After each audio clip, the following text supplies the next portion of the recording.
Assalamualaikum warahmatullahi wabarakatuh. Saya Dendi Dwi Prandika, Prodi BGSD, NIM 1986 Saya akan menjelaskan tentang artikel saya yang saya buat dengan berjudul Pengaruh Pandemi COVID-19 terhadap proses pembelajaran daring atau online di Sekolah Dasar Muhammadiyah 1 Ngepol. Pendahuluan. Pandemi COVID-19 yang saat ini dialami hampir seluruh negara di dunia memberikan dampak yang signifikan dan masif, tidak hanya di bidang kesehatan, ekonomi, sosial, tetapi juga dunia pendidikan. Berbagai kebijakan diambil pemerintahan untuk dapat membendung penyebaran penularan virus corona di bidang pendidikan. Pemerintah secara tegas meniadakan pembelajaran tatap muka di kelas untuk semua jenjang pendidikan, mulai dari tingkat terendah hingga tingkat perguruan tinggi.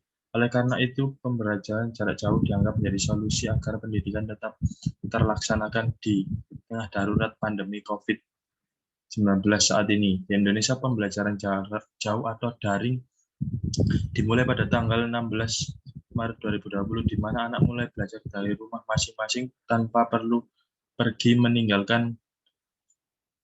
ke sekolah. Berbicara mengenai pembelajaran jarak jauh atau daring, maka pentingnya penguasaan ilmu teknologi bagi seorang guru agar pembelajaran jarak jauh tetap berjalan dengan efektif di saat pandemi seperti ini. Saya meneliti tentang COVID ini di Sekolah SD Muhammadiyah menggunakan metode penelitian kualitatif, menggunakan studi kasus dengan pendekatan penelitian kualitatif. Studi kasus merupakan penelitian yang memaparkan suatu fenomena terjadi dengan menjelaskan suatu kasus terjadi pada kelompok, sehingga dapat memberikan informasi penting untuk menjadi perhatian. Responden dalam penelitian ini berjumlah sebanyak 10 orang. 10 orang guru wawancara yang dilakukan secara terstruktur dan diperluas. Pertanyaannya melalui referensi terkait responden yang memberikan jawaban berasal dari guru pendidikan anak usia dini yang berada di Sekolah Muhammadiyah 1 Ngempol. Ya, inilah contoh tabel-tabel guru yang saya data di Sekolah SD Muhammadiyah 1 Ngempol. Sebanyak 5 laki-laki dan 5 perempuan. Rata-rata pendidikannya dimulai dari S1 hingga sampai lulus. Saya menggunakan data untuk mengelola ini. Dengan data Premier dalam penelitian ini adalah wawancara terstruktur dengan guru dengan data sekunder dari kumpulan artikel jurnal dan referensi yang tersedia dan dianalisis. Teknik pengumpulan data adalah cara yang dilakukan peneliti untuk mengumpulkan data objektif Margono 2010.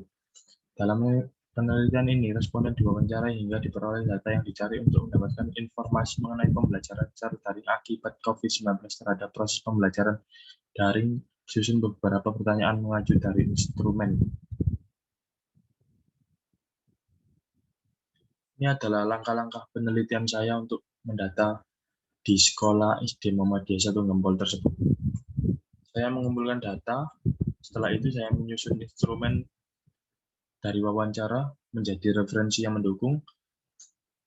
Setelah itu melakukan wawancara mendalam dengan beberapa responden yang lainnya. Setelah itu reduksi data, saya dapat mengumpulkan data dan mengelompokkan hasil data tersebut hingga mengelola data wawancara dan artikel sampai saya menguji kredibilitas dari berbagai sumber di sekolah tersebut. Penyajian data saya menyusun hasil dari pengelompokan wawancara dari beberapa sumber dan dinarasikan. Saya langsung menarik kesimpulan mengenai pembelajaran daring tersebut. Pengaruh COVID terhadap murid. Saya responden melalui guru 1 dan guru 4 menyatakan bahwa ada sebagian dari orang tua murid tidak menggunakan perangkat-perangkat yang memadai dalam melaksanakan pembelajaran secara daring dilakukan di rumah. Salah satu keterbatasan dalam pelaksanaan ini ialah sarana dan prasarana yang mendukung seperti laptop, komputer, handphone, kuota internet, dan lain sebagainya. Sarana prasarana menjadi begitu penting dalam mengakomodasikan pelaksanaan pembelajaran bagi murid. Pelaksanaan pembelajaran daring dirasa belum optimal dalam penyampaian materi pembelajaran kepada murid karena biasa belajar di kelas secara face-to-face. Sekarang penyampaian materi melalui sebuah wadah, sehingga guru merasa bahwa pembelajaran menjadi tidak bermakna bagi murid.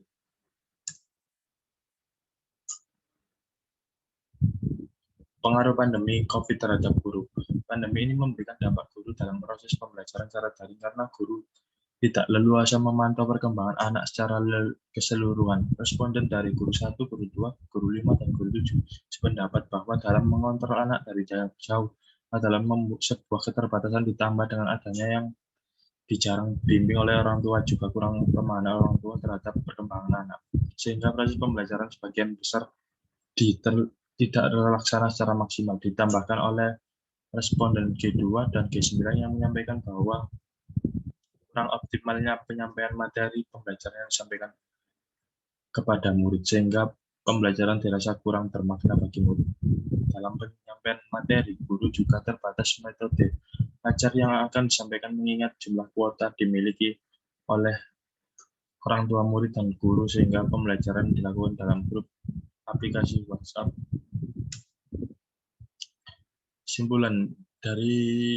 Simpulan yang saya ambil mengenai COVID terhadap proses pembelajaran di SD Muhammadiyah 1 Gempol tersebut memberikan dampak yang sangat besar dalam bidang pendidikan di SD Muhammadiyah 1 Gempol tersebut. Tidak hanya di SD Muhammadiyah 1 Gempol tersebut, ternyata juga pendidikan seluruh di Indonesia yang mengenai dampak COVID tersebut. Dengan adanya kebijakan dari pemerintah yang mengharuskan bekerja dari rumah, belajar dari rumah, ibadah dari rumah, kondisi demikian menuntut lembaga pendidikan untuk melakukan inovasi dalam proses pembelajaran.